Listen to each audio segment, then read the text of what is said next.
Are you afraid of flying on a plane? You shouldn't be. It's one of the safest means of transportation in the world. Maybe the safest in the world. Or at least it was until today. Because today I'm going to try to become a pilot. Or at least start studying. I'm here with Galvao. How are you? All right. Are you good? All good. Galvao, flight instructor. Today I'll be your student. Galvao. Perfect. That plane over there is taking off, right? Yes. That's right. Man. It's beautiful. I've stolen a bunch of these in GTA. Man, just the feeling of being in here is awesome. It's Zarame, man. Well, I would never miss the chance to climb into a plane. You have to suck there. Am I going to suck a plane?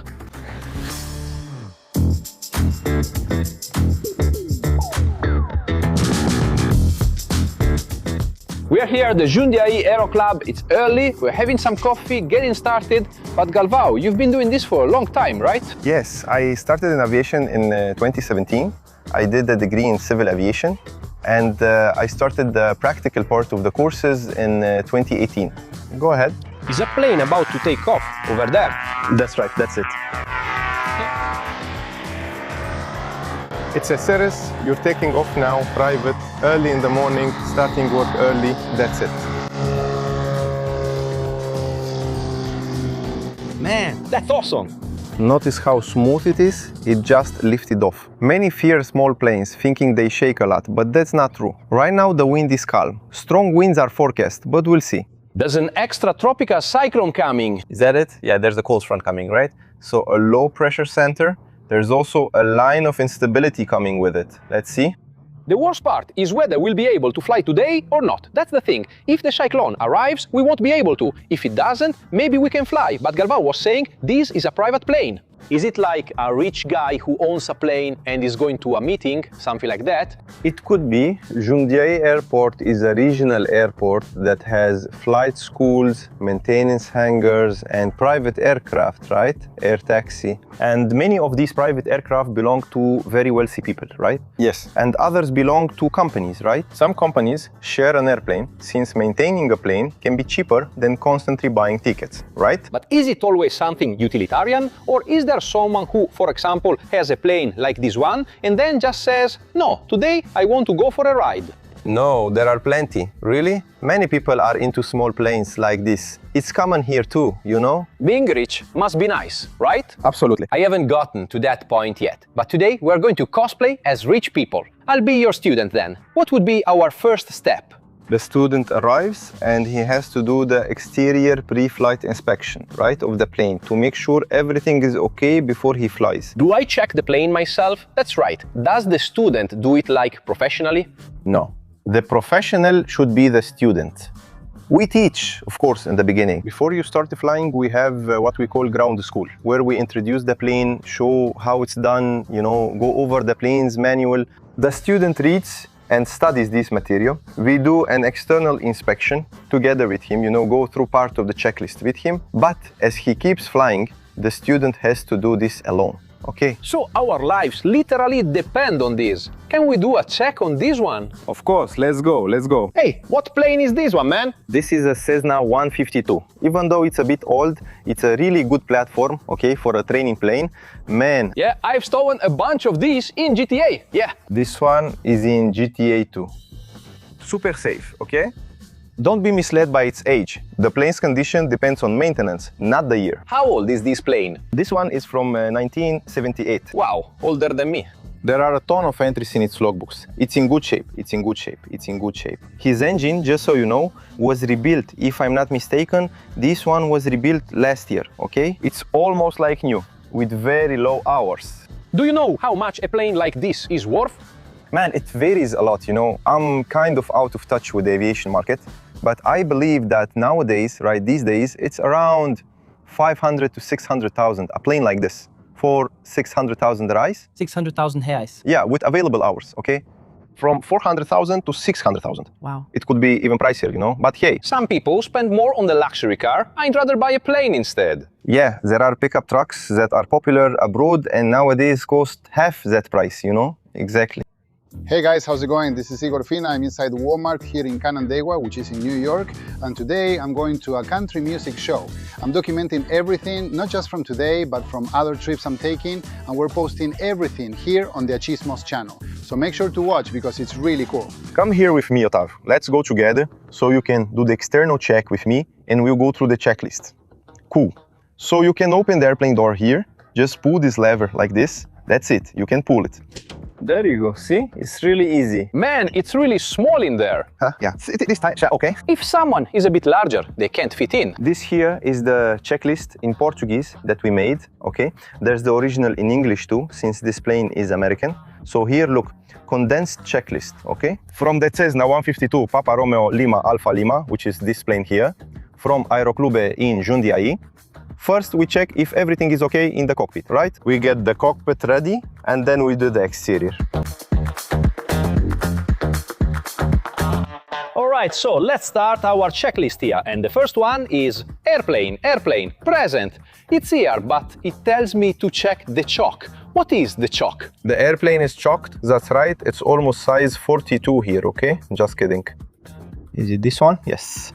There's the chock, okay? So it's chocked because I got it. We're also on slightly uneven ground here, so the airplane could move on its own. It could slide, that's right. And if we need to turn the propeller to check something there, if by any chance there's equipment that's on or in the on position and the propeller starts spinning, it won't come and run us over by moving on its own. So it's really just for safety, okay? So check.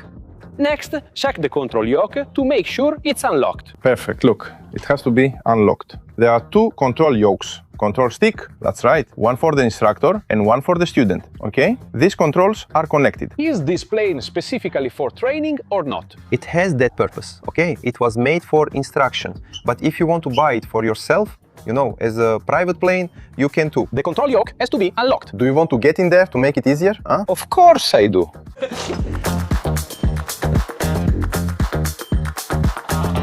Man, just the feeling of being in here is really awesome, man. It's overwhelming to look around and see so many buttons and displays. All of this here, whoever knows how to fly, knows exactly what's going on at all times. Yeah, it worries us so much because there are a lot of things here that are just for monitoring, that we don't even use, right? For example, there's an accelerometer here that shows the G-force because this is an aerobatic version of the 152, right?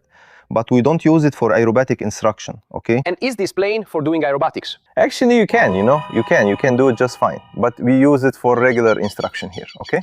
All right, let's go. The yoke is unlocked. So, see this metallic part? That's what's locking the yoke, right?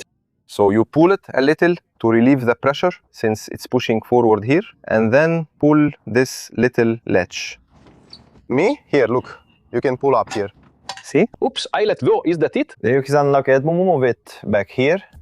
Nice. And now the mixture. What is it for? To check if there's beef, chicken here? What is it? It's stroganoff, okay? There's rice. The mixture has to be cut. I mean, it has to be chopped up. The steak always chopped up, okay? Here, look. The mixture is actually this red handle here. See? Mixture, you see? So it's even in English. What is the mixture?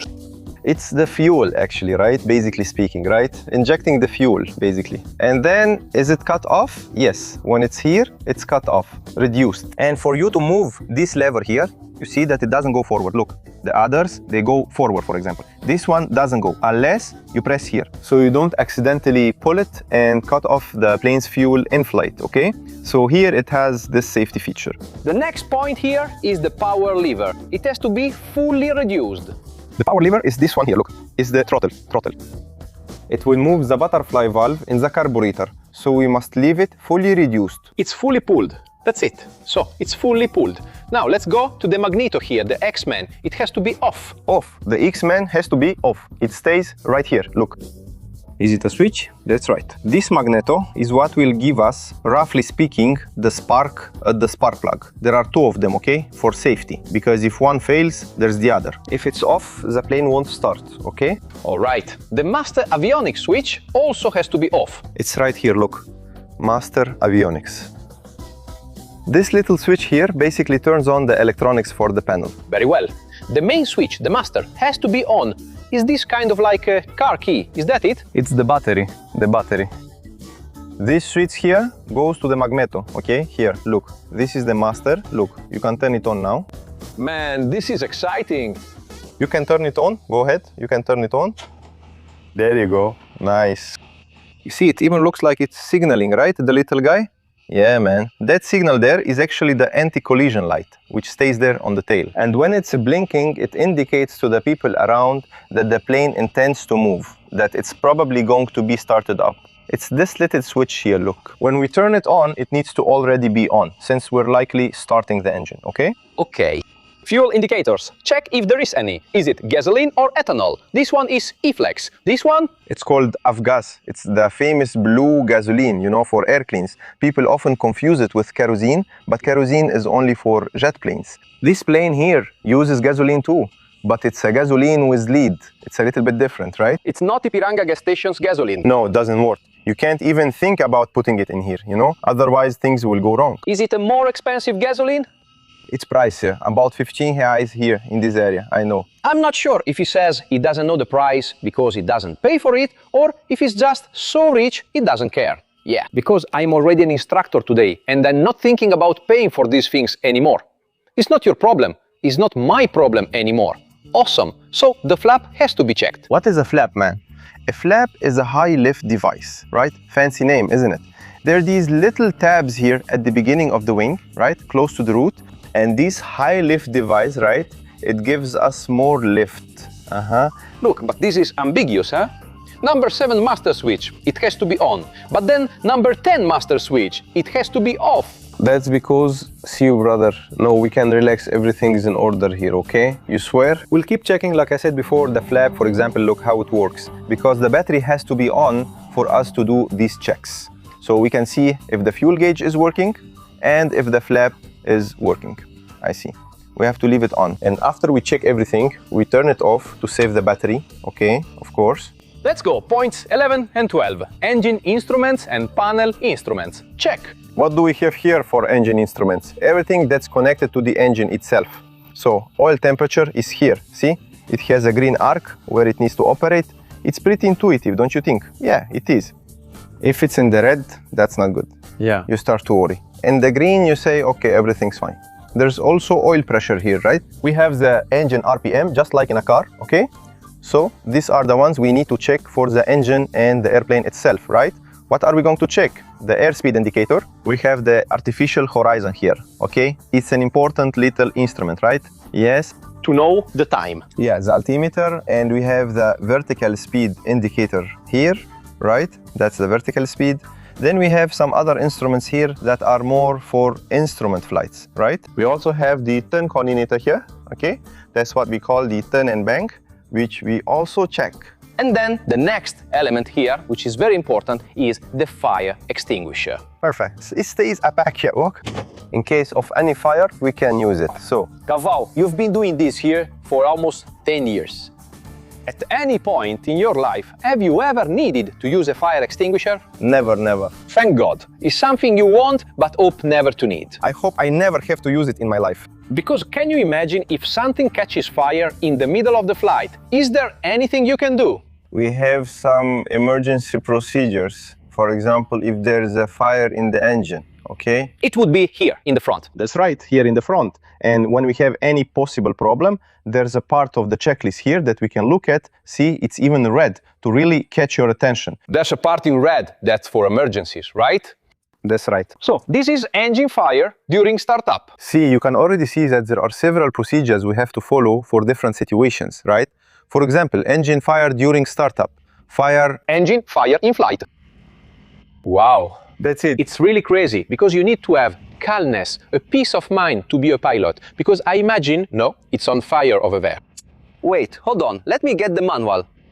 And then you see the selector, the throttle. Do you think you worked on that, man, over all this time? It's almost like stoicism to fly the plane. Man, look, a lot of people are afraid. I mean, fear is normal, everyone has it, okay? These parts of the checklist that are for emergencies, we usually have to memorize them and we constantly train so that in case of danger or if we have to execute this checklist, we already have everything up our sleeve. So what we practice the most, for example, is that if there is any engine failure, we already have a specific checklist to shut down the engine or try to restart the engine, you know, in flight. And if it doesn't work, we go to what we always learn in any aviation school out there, which is to fly the airplane, right? We keep the airplane flying because people think that when the engine stops, the airplane just drops. But it doesn't work like that, okay? It will glide. You see, even though it's a little metal airplane and all, don't worry, because it glides, okay? I promise it glides. But You've never caught fire in the air. But have you ever had an emergency that you needed to handle? like that, man, no emergencies. What you're telling me is already amazing. Because if in 10 years working with this, you've never had any trouble, that's a sign that it's very safe. Because all it takes is, if you drive a car, man, if you drive a car for 10 years, you're going to have millions of problems. You'll crash the car, you'll get a flat tire, you'll run out of gas, right? And I'm sure that if we strictly followed the car manual, if we really followed the traffic laws correctly, accidents would be almost non-existent, right, actually? well, we've done the whole checkup, everything's fine. What would be our next step here, Galvao? Now we are going to do the external inspection, okay? This part here is the pre-flight, the internal part, and then there is the external part. Now it's the external check, okay? All right, now we go back outside the plane. Okay, let's go over there. Nice. The fuselage is the body of the plane, right? Yes. That's right, that's right. It's that cigar-shaped part we mentioned, right? This cigar-shaped section here is the fuselage. What's this? Is it an engine? It's hollow here, actually. Is it hollow? There's wiring running through here, right? Because these controls here are the cables we use for the controls. Understand? I understand. So these controls here, for them to be moved up front at the yoke, there are cables that run through here. Can you check it better? Here, look. They're really cables. They're wires, man.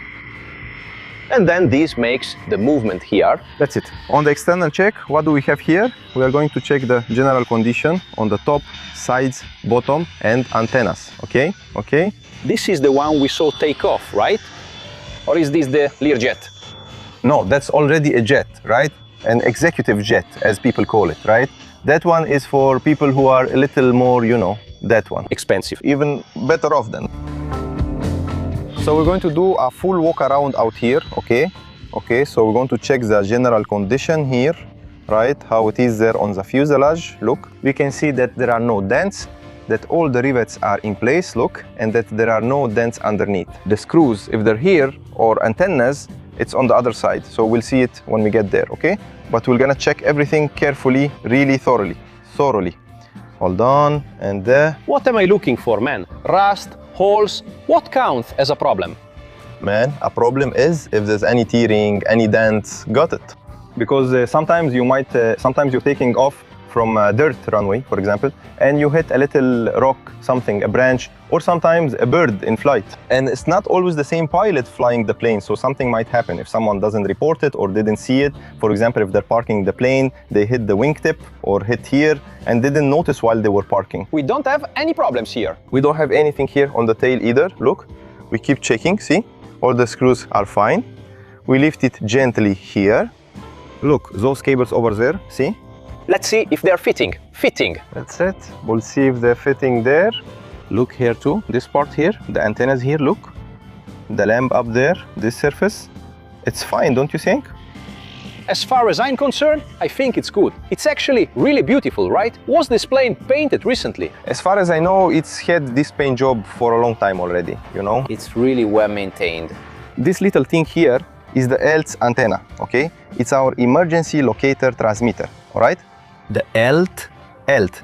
Yeah, what we call the ELT, it's the equipment that if we have an accident and for some reason we can't communicate, it will send out a signal, it's like. Emergency alert. That's right. So we check if it's all secure here, see? Okay. If it doesn't have any slack, right? It needs to have a little bit of give here, but that's normal, okay? Okay? Because our lives depend on these two. We can't be rigid all the time, right? We need to have a little bit of flexibility. Flexibility, your body love. Now we move on to the wing. Let's see what it says here. Right wing, check the flap, the aileron, and the wingtip. Perfect. So is this the flap? This is the flap, which is that high lift device I told you about, right? Okay, so we're going to check if it should have this amount of play. Okay, there it is. But it's providing high lift. If it's stuck, it won't move. It's jammed, you know? We're gonna to look down here to see if there's nothing blocking it, okay? And sometimes it could be a branch, I don't know, something like that. For example, you constantly wash the plane. Sometimes a rag or a cloth might get stuck here. Imagine that. So we always check carefully. And the aileron? Aileron, yeah. This surface here too. That's a flap. This is an aileron. That's right. Even though they look similar, Different functionalities, right? So this one here is what we basically use to turn the plane like this. All right? and look, it's really cool because like I noticed that when I pull this one down, the one over there goes up. And vice versa. Because this right here is what's gonna make us, this here is like the airplane. The steering wheel, that's right. We use this here to make our turns, okay? And when we pull the control yoke, we use that thing back there that we checked as well, okay? Very good.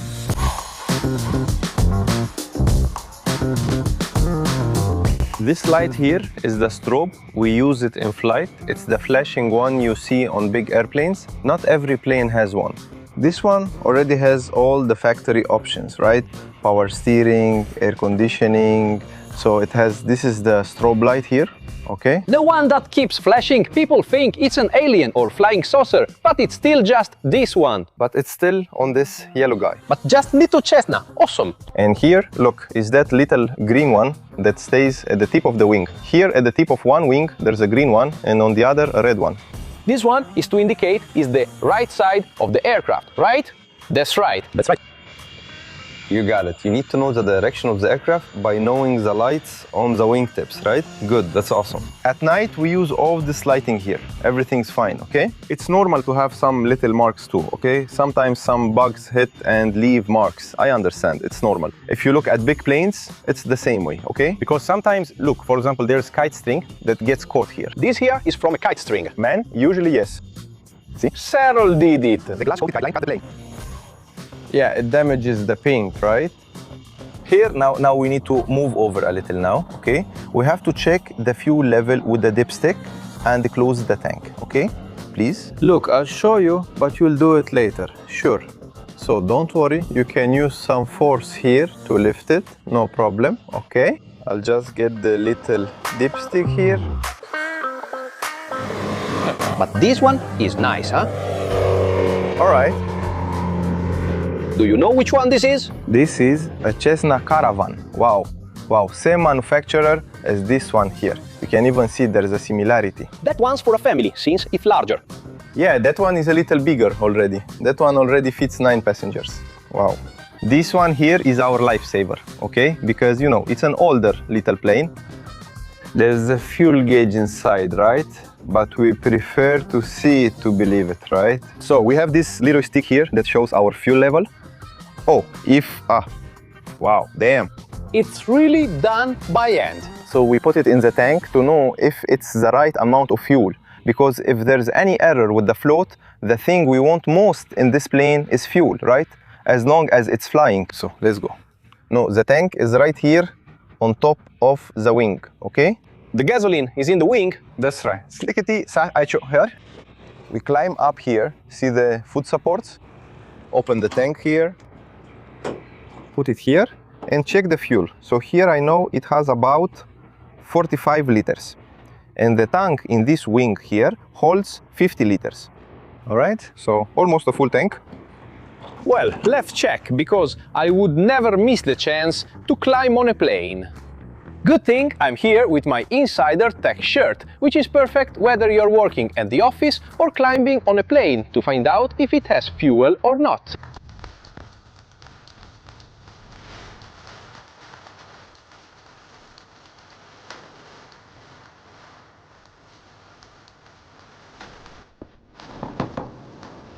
And it smells like thinner. Yeah, smells good, right? Yeah, man. Smells like money, man. Here you go. Gas is expensive, but the tech shirt or anything else from Insider isn't so much if you use the real-life coupon on Insider's website. Amazing discounts for you. Here, Now, on the checklist, after coming back here to the wing, right? After we check the fuel level, we have to drain the fuel from the tank, okay? So we have to check if there is no residue or water, for example, in the fuel tank, okay? Because that can affect our engine performance, right? So the fuel drain is right here, look. Press here to release the fuel. Do you want to do it now, or is this spot okay? Idiot, it's my logics. When you say drain the fuel, in my mind, I think of emptying the tank. That's not it. It's like I'm getting a blood test and just taking a little bit. That's it. Yes, that's it. We just drain a bit from it. Got it. You can press it. Oops, it already squirted everywhere. Let's do it the normal way, okay? How much is enough? There, okay, there, you see? We're not going to take all your fuel, okay? Please, all right? Man, the gasoline. You told me it was blue gasoline, but it's transparent, bro. What's up with that? So... The blue is dye, but when it's like this, it gets kind of transparent. That's normal, okay? It's only blue when there's a certain amount. But here, it's like this, look. It looks good. It's transparent. Look, I'll show you how it looks with water so you can see the difference. Good. Can you see here? Here is the fuel and here is the water, right? That's it. Look, I feel like Manual do Mundo here. Today we are going to see what airplane fuel mixed with water looks like. So it means everything is fine. There's nothing wrong with the fuel. Right, for the tank over there. But here everything's wrong, right? Yes. So, what is this fuel? Should I just throw it out? Here, look, we have some containers. We have some technological containers here, right? So we can properly dispose of the gasoline. After all, this gasoline contains lead, right? So it's leaded. Yeah, it's kind of toxic. So I shouldn't be touching this then? No, we do it this way here. Look, we already. The guti. So we dispose of it in a container. Okay, I understand. Then maintenance usually has other uses for this gasoline here. I understand. Use it to wash a specific part or wash with gasoline. This gasoline is sometimes good for certain types of cleaning, okay? Not necessarily from the air clean, sometimes it's from another part or from maintenance itself. So to avoid total disposal, they use it this way. Wow. Well, that's right. That's good. So let's continue with our check, right? You're the pilot, right? So you're the one doing the check. Please go ahead. Check the general condition of the upper and lower wing surfaces. I've never heard these words in my life, man. This isn't in my checklist. Actually, right? To refer to the top part of the wing and the bottom part, okay? In more common terms, right? Got it. So what are we going to do here? We've checked the whole wing, right? But we haven't really checked this lower part carefully yet. So we are going to take a quick look here. Look underneath, and back here we can get a better view of the upper surface, right? The top part. The top part. That's right. We can see it. So we're going to check that all the rivets are fine, that the wing is intact. Right? There are no holes or anything there. That's it. Now, there's a part here that I think is really important, which is the landing gear. Right landing gear. Check the tire, that's it. Tread, sidewall and fairing attachment. What is she going to do? Gymnastics?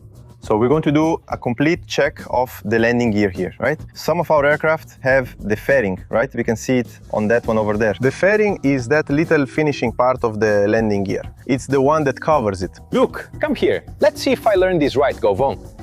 Perfect. This here is landing gear without a fairing. That's right. And this here, look, is a fairing. Looks fancy, doesn't it? It looks fancier. What's it for? Why does this one have it, but not the other? It's the finishing touch. Is it for protection or is it just for looks? It serves as protection too, but it's mostly for looks, okay? I see. Our little Cessna over there, in this case, doesn't have a fairing.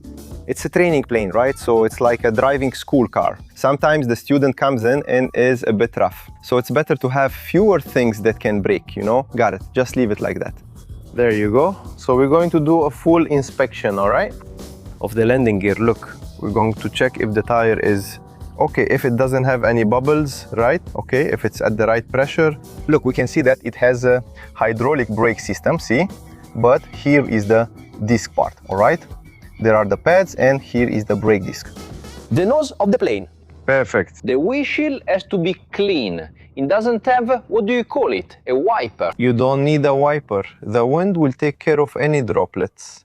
Yeah, but with this plane, we avoid flying in the rain, okay? In extratropical cyclones. In cyclones, right? So let's just fly it when it's sunny. It's much safer. It's a beautiful day and there's no wind, right?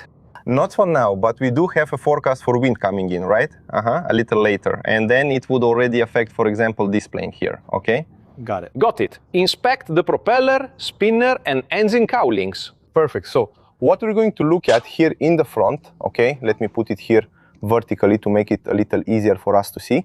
We need to check if there's nothing wrong with the propeller, if there are no dents, right? If it's intact, okay? The spinner is this part here in the front, okay? Right? This cover here. We're going to check if it doesn't have any broken parts, if all the screws are okay. And then we're also going to check the engine. You can check the engine itself. You can check its internal parts. Wow, there are some parts that we can check, right? Oil radiators. Here we have the alternator, which is right here in the corner. The oil is on this side, okay? Ah, I thought it was gasoline, but it's oil. That's right. Oh, I see. I got it. It's almost like it's mine. So we open it here. So here we have the oil and we have another little drain valve here. I see. So hold on, this one, if you pull it, gasoline will fall down here. Whoa, it has to be with the drain. Sorry. No, it's okay. Here, the easiest way, at least for me, to check the oil is to hold it with your right hand here. And we pull there. You don't need to use much force here, okay? Okay, and it comes out and we can check the oil. Look, the oil is very yellow, it's new. It's got 5 quarts of oil here, see? So it's at the recommended level, okay? Nice. Well, to finish up, what's this? This little sock here. What is this, man? That's the pitot cover before flight. That's it, that's the pitot cover, okay? Pitot, it's this one right here, look. You have to remove it here, all right? Just pull it. This device here is what gives us the speed indication, okay? Yeah, the air here, it will hit as we're flying, and the pressure that hits here goes to the instrument, which is our airspeed indicator, and it will give us our speed. So we need to have this cover To protect this hole here, because if any bugs or dirt get in, it can cause some variation in our speed. I'm not sure if I'm imagining it, but I think I saw a little video where an accident happened because this was covered in ice or something similar. Yes, for sure there have been some accidents where this had an influence. But then we remove it before the flight. Let's not forget, okay? So, you said this is a whistle, right? Yeah, this is the stall horn, okay? We have to check if it's working, because if we lose speed, or more specifically, if we start losing lift on the plane and get into a critical angle, this little hole here will make the whistle sound, okay? No. So, you said that I blow here. You suck the air in. I suck? You have to suck there. I'm going to suck the airplane. That's crazy, man. Have you ever done it? Everyone messed up the wing. Now you're going to suck on the plane. Let's suck this airplane right here. That's it. That's how we check if it's working. Because it starts beeping there when we start losing lift, right? Because of the vacuum it creates here, it makes the beeping sound over there. There you go. It beeped. The plane is sucked out. Let's continue our tour here and see if we'll be able to fly or not. I think it's cool. Look, there's something here. Look. Oh. The anchor of the plane is written here. Look, it belongs to the Jundiaí Aero Club. Has someone already tried to steal this, man? If someone comes by, they take it, since there are often many. The plane's owner just tosses it aside when he's there. It can even happen between plane owners. Thefts happen. So this hangar here is pretty old, right? You can tell it even has an old school feel to it. Yeah. Kind of an old school vibe, right? It has those old roof tiles. Clay roof tiles, man. Yeah. So I thought it was going to be all modern. Made of metal, but it's actually pretty old. Is that good? The Jundiaí Aero Club already has a long history. It's been operating since 1941. And this hangar here too, if I'm not mistaken, it's been here since 1941 as well. And the airport dates back to 1941. Look at that, wow. And so the inauguration here... A layman's question, someone who doesn't know anything about this, right?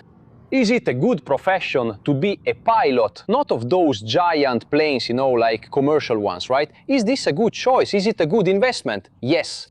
There are people who don't like this type of aviation. Okay, that's a personal preference. Some people prefer the airlines because of the predictability, because of the schedules, right?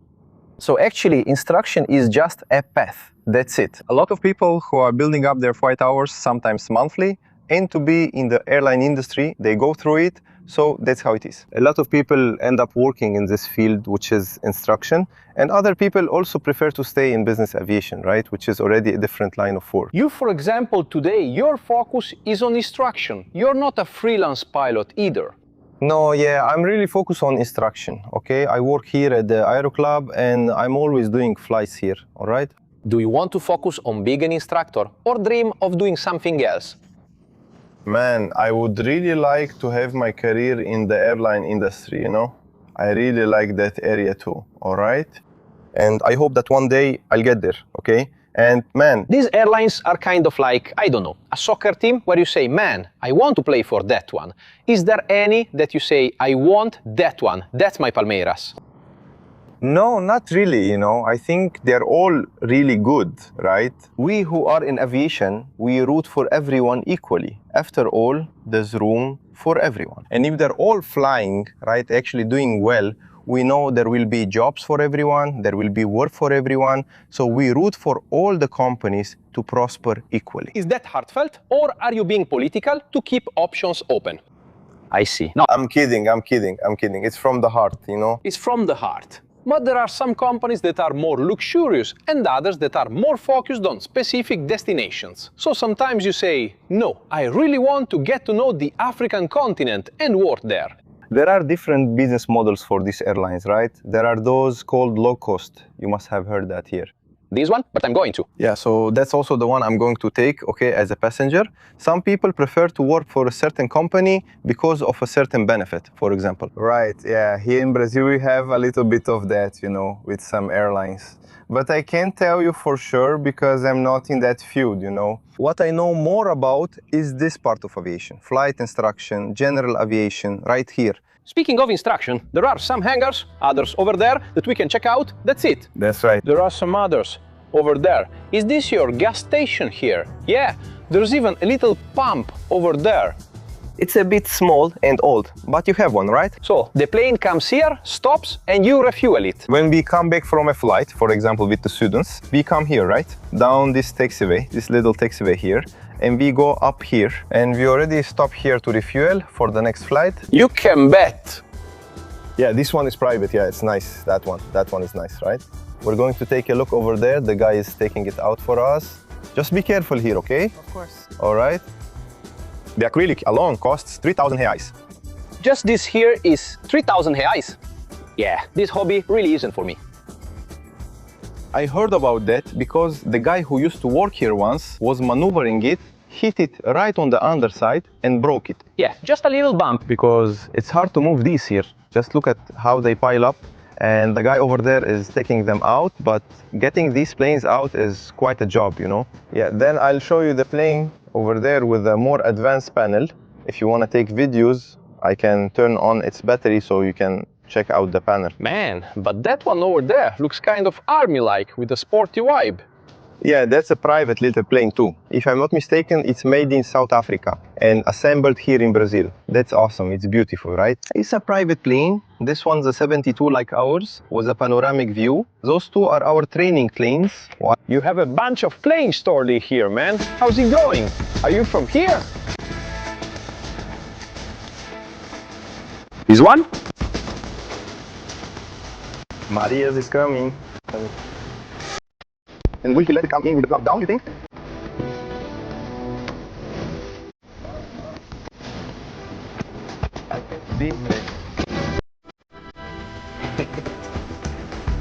Well, so here we have... But you said they pile up. They really do pile up.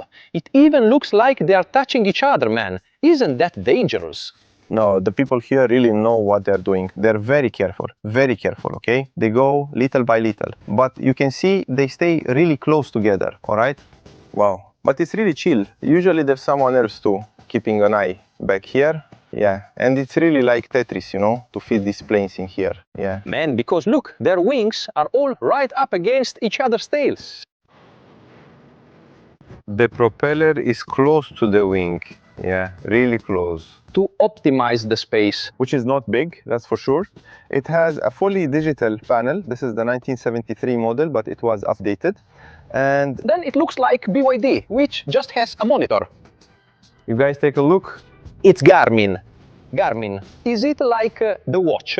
It's Garmin that makes these GPS devices for us and aeronautical equipment.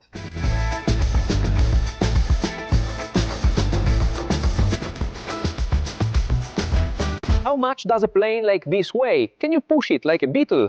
Just so you have an idea, right? With 2 people and a full tank, it's around 770 kilos, okay? 760 kilos, around that, yeah? 2 people can push it. They push it, so you see when it's empty, it weighs about 600 kilos, okay?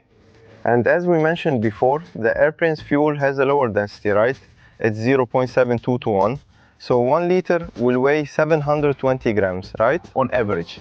And the tank of this airplane holds 100 liters, for example. So with a full tank, it will weigh 72 kilos, and we still have space for 2 people. So you can get an idea of the weight, right? When it's full, it takes off at 760 kilos. Awesome. And those other hangars on the other side over there, are they more private? They are other companies. Other companies.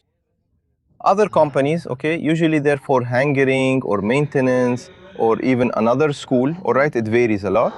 And then, Man, there are a lot of planes taking off. Is there a control tower here? yes, this is a controlled airport. It has a tower. It's not under our jurisdiction, all right? We can't. Entering is just like a highway, actually, right? The airport is run by a concessionaire, that's right. There are also fees, you know? Yeah, there are fees to pay, okay? When you land, you use the airport services. But like the airport is kind of like a highway, right? There's a company that manages it. It's the company here at Jundiaí Airport. Right now it's Regivoa. Whether you fly or not depends on someone's authorization. That's right. So, right now we're at the moment where it's really sunny, there's no wind, the cyclone hasn't arrived yet, maybe we'll still be able to fly. Who's going to decide whether you're allowed to take me flying? Usually it's the chief instructor, the president, or the office itself. Even if there is, for example, a problem with the plane, because sometimes it can be a beautiful day like this, but the plane is due for maintenance. When you arrive to fly, the front desk will say, the plane needs maintenance, so you can't fly. So, which saint should I pray to now? Is it the president? Let's pray to all of them, okay? So that everything goes well. In a few seconds, we'll find out if we are going to fly or not. Look, as incredible as it seems, this image here on the phone is actually bad news for us. You were talking here, Galvao. What is this? It's a website that shows the winds. This is RedMatch, right? It's a reliable source.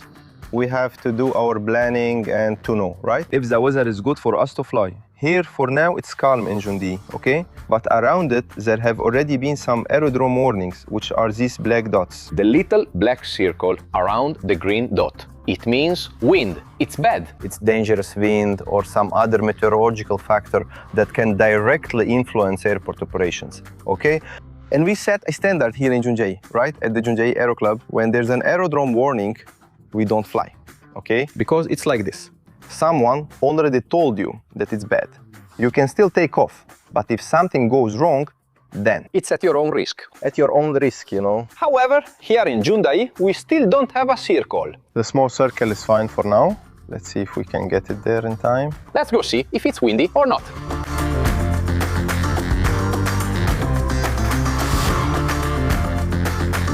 Ironies of life. Here it is, look, beautiful day, blue sky. But the president called us and said no, that it's already moving in. And in fact, the weather is closing in here. Anyway, today won't be the day I fly in real life.